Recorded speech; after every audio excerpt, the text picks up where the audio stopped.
sejak kebangkitannya, ulama bersama pengikut-pengikutnya istiqomah dan setia, jaga akidah dan sunnah Rasulnya.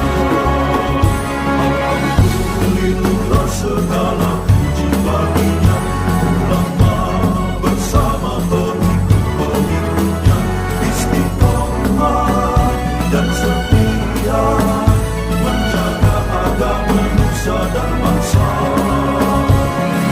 Mari kuatkan niat kita, kita bulatkan tekad kita, terus lanjutkan amal kita, mengembangkan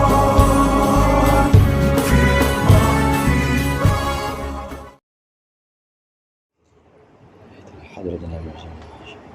Al-Fatihah. A'udzubillahi minasyaitonir rajim. Bismillahirrahmanirrahim.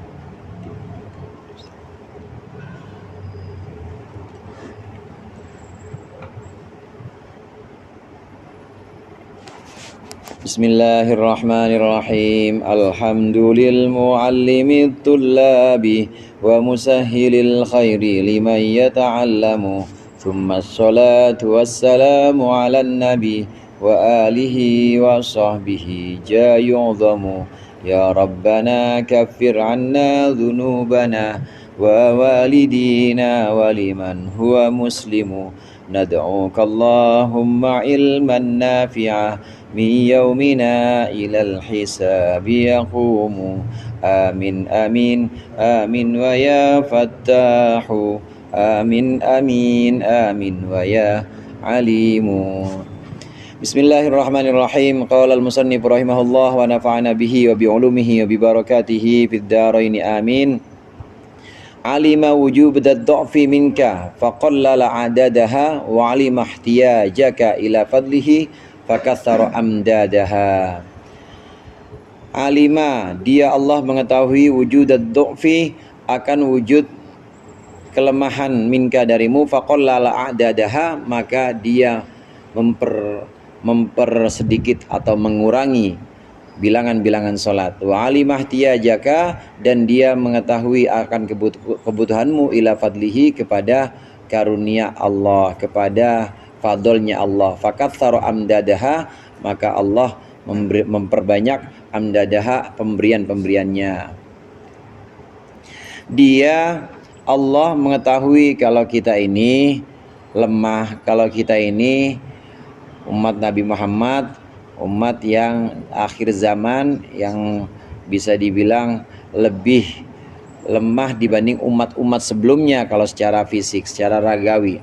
Maka Allah kurangi jumlah sholat yang tadinya 50 kemudian jadi 5. Namun di samping itu, saking sayangnya Allah kepada umat Nabi Muhammad, maka meskipun bilangannya sedikit, hanya 5 kali dalam sehari, tetap fadlnya atau pemberian Allah itu tetap Allah perbanyak pemberiannya. Nanti kita lihat dari 5 sholat ini tetap pahalanya atau derajatnya sama dengan sholat yang 50 kali semasa sebelum-sebelumnya yang pernah dilakukan oleh umat-umat sebelumnya. Fahadha min fadlillahi ta'ala, maka ini termasuk dari karunia Allah Ta'ala, alladzi awwadahu abdahu, yang Allah berikan abdahu kepada hambanya. Fataklilu adadiha, maka mempersedikit, maksudnya mengurangi bilangan-bilangan salat, bi anja'alal khamsina khamsatan, yaitu Allah menjadikan 50 khamsatan menjadi 5. Wa dzalika takhfifun minhu, itu adalah keringanan minhu dari Allah. Lima alima atau lamma alima, ketika Allah tahu min wujudi du'fihi, dari wujudnya kelemahan si abdun, si hamba. Wa taktsiru amdadiha, dan bermula memperbanyak rakaat-rakaat, memperbanyak pemberian-pemberian salat, bi an ja'ala lil khamsati thawabal khamsin, dengan cara menjadikan 5 itu memiliki ganjaran 50. 5 memiliki ganjaran 50. Wa dzalika fadlun minhu, dan itu adalah fadl, adalah pemberian minhu dari Allah alaihi kepada si hamba. Idz kana muhtajan ilaihi, karena hamba itu butuh kepada Allah. falahul hamdu wa syukru ala dzalik. Maka hanya milik Allah alhamdu wa syukru, pujian dan juga rasa syukur, syukur ala dzalik, atas itu semua. Wa hadhil ma'ani madhkuratun fi haditsil Isra, dan makna-makna ini disebutkan fi haditsil Isra, dalam hadis tentang Isra Mi'raj. Salat yang kita lakukan 5 waktu ini, salat yang jumlah rakaatnya itu 17 rakaat, ini 5 waktu ini udah merupakan satu keringanan dari Allah yang asalnya 50 sebagaimana kita tahu dalam hadis Isra, sebagaimana kita tahu dalam hadis 27 Rajab tentang Isra Mi'raj itu, awal yang Allah wajibkan kepada Nabi Muhammad dan juga kepada umatnya itu 50. Nah kemudian Nabi Muhammad sampai ke bawah, sampai ke langit ke-6, bertemu dengan Nabi Musa, suruh nawar lagi sama Nabi Musa, balik lagi minta keringanan, dikurangin lagi 5 sampai akhirnya jadi tinggal 5, suruh kurangin lagi sama Nabi Musa. Nabi Muhammad nggak mau, malu, udah 5 dikurangin juga, 50 udah jadi 5, itu udah berapa persen diskonnya itu ya. Di Shopee nggak ada yang segitu kayaknya, sampai 95% dikurangin. Udah akhirnya 5 ini diwajibkan atas kita, yang kita kenal sekarang, yang kita kenal dengan sholat mulai dari subuh sampai isya. Meskipun 5 ini memang sedikit, meskipun 5 ini memang jumlah yang sangat sedikit dibanding dengan kewajiban-kewajiban yang ada pada umat terdahulu 50, kita cuma 5. Tapi walaupun cuma 5, pahala kita sama seperti pahala orang yang 50 kali sholat. Pahala kita sama dengan pahala umat-umat terdahulu, yaitu 50 kali waktu sholat mereka. 50 kali waktu sholat mereka. Bisa dikatakan satu rokaatnya atau satu rokaatnya kita, satu sholatnya kita ini sama dengan 10 kali sholat umat-umat terdahulu. Kalau kita 5 waktu, ya kali 10 aja. 5 kali 10 berapa? 50 waktu. 50 waktu itu hadirin, 50 waktu itu sama waktunya seperti waktu yang kita ini, yang kita kenal sekarang. Subuh, zuhur, asar, maghrib, isya. Waktunya mah itu aja. Waktunya itu aja, cuma memang jumlah rakaatnya dikurangin, hanya 17. Nah, dalam satu waktu itu di Anah dijelaskan, dalam 50 waktu umat-umat terdahulu itu bedanya subuhnya itu tidak 2 rakaat tapi lebih 10 rakaat, zuhurnya 10 rakaat, sampai disebut 50 itu dikurang jadi 5, itu begitu maksudnya. Tapi waktu-waktu yang sudah ditentukan itu, yang kita kenal dengan subuh sampai isya, itu memang dari dulu umat-umat terdahulu itu ya sholatnya seperti itu. Ada 5 waktu tapi ada 50, setiap waktu ada 50 rakaat. Nah kita 5 waktu, ada 5 waktu, setiap waktu yaitu paling banyak cuma 4 rakaat, sampai akhirnya 17 cuma dalam sehari. Umat terdahulu 50. Ini hubungannya antara fadol, antara karunia Allah atau pemberian Allah kepada umat Nabi Muhammad, kepada kita. Allah mengurangi jumlah rakaat tapi tetap memperbanyak ganjarannya, tetap memperbanyak pahalanya. Meskipun jumlah rakaatnya dikurangin, tetap pahalanya tetap Allah lipat gandakan. Fakatsara amdadaha. Jamaah rahimakumullah, kalau kita bandingkan apa yang kita usahakan atau apa yang kita persembahkan untuk Allah, bentuk-bentuk ibadah, mau bentuknya sholat atau bentuk yang lain, ini kan upaya kita sebenarnya, upaya kita atau pilihan kita. Saya tanya misalnya, saudara-saudara di sini ngaji, di sini datang, ini pilihan kita atau pilihan istri? Ada yang nyuruh ngaji istrinya datang ke sini, itu pilihan kita apa pilihan istri kira-kira? Pilihan kita. Ya. Dan sekarang saya tanya lagi, ngaji di sini itu pilihan kita apa pilihan Allah?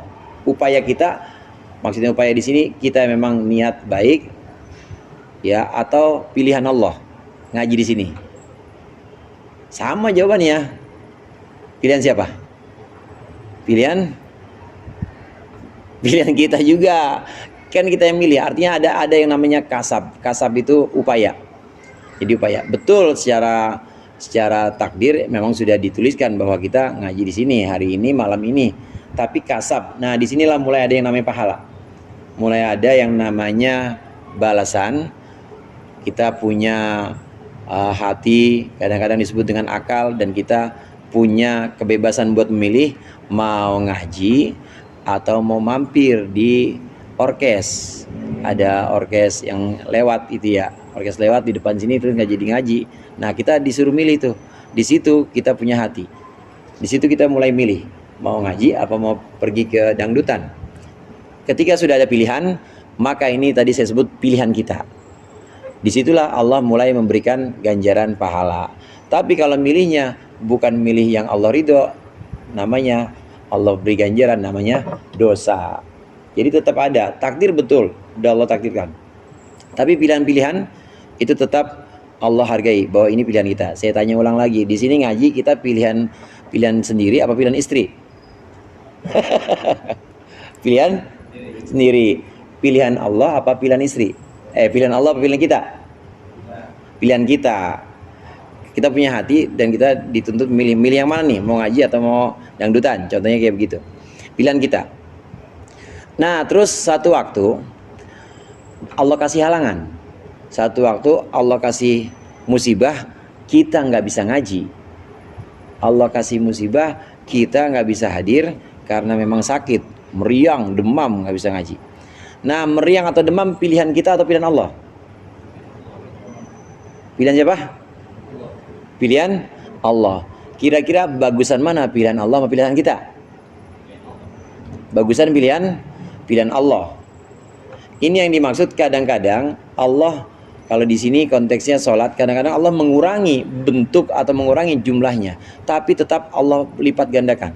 Kelihatannya kurang, cuma 5. Kelihatannya dibanding umat terdahulu cuma 5. Tapi Allah fakat saru amdadaha, Allah perbanyak pertolongan atau pemberian Allah dalam jumlah rakaat yang sedikit. Tetap Allah kasih fadolnya, Allah kasih karunia-Nya, tetap meskipun cuma 5 waktu itu lebih sedikit. Kembali ke contoh tadi, kalau sakit itu pilihan Allah, Allah yang ngasih kita meriang, kemudian memang pilihan Allah, akhirnya kita nggak bisa ngaji. Itu pahala ngaji kita tetap datang. Pahala ngaji kita tetap dapat meskipun kita nggak ngaji. Kenapa? Karena Allah yang milihin, udah tetap pahala ngaji tetap ditulis sama malaikat. Orang yang kena musibah atau kena sakit dan kebetulan dia tidak bisa melakukan yang rutin dia lakukan, mau bentuknya ngaji, mau bentuknya wirid, ternyata dia nggak bisa, itu pahala wirid atau pahala ngaji tetap dicatat. Karena sakit itu bukan pilihan dia, pilihan Allah. Jadi udah Allah yang ambil alih, pahalanya tetap dicatat meskipun dia nggak hadir ngaji. Nah, tambahannya lagi, pahalanya ngaji tetap dapat, tambahan lagi dapat pahala sabar. Sabarnya lain lagi, musibah juga lain lagi. Para ulama mengatakan bahwa dalam musibah seperti sakit, meriang atau yang lainnya, atau musibah-musibah yang lain, bencana alam, itu musibahnya sendiri udah merupakan pahala, sabarnya juga merupakan pahala. Jadi dapat pahala 3 tuh. Ngajinya tetap dicatat walaupun dia nggak datang karena udah rutin dia. Itu yang udah rutin ya. Kalau yang baru datang hari ini mah enggak. Yang udah rutin datang tiba-tiba sakit gitu, itu tetap pahala ngaji dapat 1. Yang kedua, dia sakit itu juga dapat pahala juga. Kemudian yang ketiga, sabarnya lain lagi pahalanya. Berarti Allah lipat gandakan. Allah lipat gandakan, ya harusnya datang di sini karena pilihan kita. Datang di sini ya cuma dapat pahala ngaji doang. Pahala sabarnya, pahala sabar musibah nggak ada. Pahala musibah nggak ada juga. Ya udah dapat 1 doang ngaji. Tapi Allah kasih pilihan Allah, meriang loh hari ini misalnya. Nggak ngaji nggak apa-apa, meriang tapi tetap dapat pahala ngaji, dapat pahala sabar, pahala musibah. Ini contoh lain bagaimana Allah mengurangi bentuk ibadah. Sholat contohnya 50 dikurangi 5, tapi tetap pemberian Allah dilipat gandakan dalam yang sedikit itu. Contoh lain, sakit pilihan Allah. Makanya tadi saya tanyain, sakit itu pilihan kita apa pilihan Allah? Pilihan Allah. Maka pilihan Allah pasti lebih baik. Pilihan Allah meskipun berupa kesulitan pasti lebih baik dibanding pilihan kita. Lagi pula saudara, biasanya kalau dalam pilihan-pilihan kita itu masih rentan yang namanya ujub. Kalau kita milih nih, ngaji pilihan siapa? Pilihan kita. Sholat jamaah pilihan kita. Sedekah pilihan kita. Emang upaya. Itu masih mungkin muncul ujub. Masih mungkin muncul bangga. Oh iya, saya milih mah bagus-bagus. Saya milihnya alhamdulillah. Walaupun kelihatannya pakai alhamdulillah. Alhamdulillah ya, gua nggak ada yang lagi kayak gua udah pakai alhamdulillah, cuma ada ujubnya masih rentan. Tapi kalau udah sakit ya, keredongan sarung aja, udah mana kagak mandi 3 hari, udah gitu di temen juga pada jauh. Kira-kira dalam bentuk musibah ini orang untuk ujub masih bisa apa enggak? Udah nggak bisa. Kalau udah dikasih musibah sama Allah, dikasih kesulitan, udah nggak bisa ujub. Susah setan masuk pada orang-orang yang disebut dengan ahlul bala, orang-orang yang memang dia menerima bala dari Allah, udah Allah pilih bentuk ibadahnya, bentuk takarrubnya bukan melalui bentuk ibadah, bukan melalui bentuk pelaksanaan ibadah, tapi bentuk takarrubnya itu melalui bala, melalui ujian. Kalau melalui ujian kemudian dia sabar, maka itu ada fadlnya Allah yang dilipat gandakan. Mirip-mirip dengan salat tadi, meskipun Allah kurangi tetap pahalanya dilipat gandakan. Ini juga meskipun Allah kasih musibah, sakit, kemudian dia sabar, tetap Allah kasih pahala yang berlipat ganda. Pahala yang lebih banyak dibanding kalau dia itu sehat. Salat juga begitu. Allah tahu kalau kita ini lemah untuk melakukan kewajiban-kewajiban yang banyak, Allah kurangin, tetapi pahalanya tetap Allah perbanyak. Dan innallaha ala kulli syai'in qadir. Allah bisa atas segala sesuatu. Allah maha kuasa, mampu untuk mengubah bentuk ibadah apapun, meskipun kelihatannya itu remeh, tetap Allah lipat gandakan itu bisa. Bahkan nanti itu hadirin, tuntasabul mawazinu yaumal qiyamah li ahli sholah wa ahli sadaqah wa ahli hajj. Nanti di hari kiamat takaran-takaran, timbangan-timbangan amal itu nanti dilaksanakan untuk orang ahli sholat, untuk orang ahli sedekah, untuk juga orang ahli haji, termasuk untuk orang ahli ngaji. Nih ngaji ditimbang, semua ditimbang. Semuanya, ngajinya timbangannya berapa, sholatnya, sedekahnya semua timbang.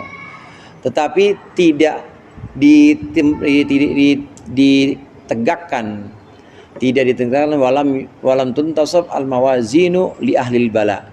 Tetapi timbangan-timbangan itu enggak ditegakkan untuk orang yang di dunianya ini menerima bala.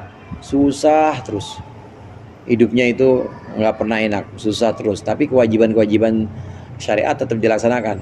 Cuma memang kondisinya pasti di bawah garis kemiskinan atau di bawah garis kenyamanan. Pasti susah dia.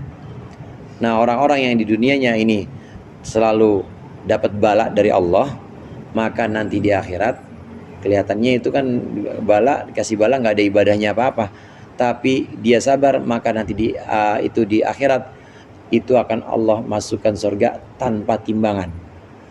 Sampai-sampai orang yang ahli sholat, ahli ngaji, ahli sedekah, ahli haji, pokoknya yang ahli ibadah, sampai dia berangan-angan, andai saya dulu di dunia, biarin dah saya dapat bala di dunia, biarin dah saya dipotong-potong kayak sama orang kafir, nggak apa-apa dah. Saya pengen kayak itu, nggak dihitung, nggak pakai pertimbangan, langsung masuk surga bigoiri hisab. Karena kan kalau dihitung, ditimbang-timbang tetap butuh waktu, nunggu juga, namanya ditimbang amalnya, di mizan itu tetap pakai antrian. Nah, kalau ini ahlul bala yang di dunianya menerima bala terus, ini masuk surga tanpa hisab. Wa innama yuwaffas sabiruna ajrahum bighairi hisab. Sungguh orang-orang yang sabar itu akan Allah berikan ganjaran mereka bighairi hisab, tanpa dihisab, langsung masuk surga. Yang udah pasti bighairi hisab itu yang balanya atau cobaannya banyak, dia sabar. para nabi, wali-wali itu ahlul bala. Para nabi pasti bighairi hisab, karena para nabi dan para wali ini ahlul bala.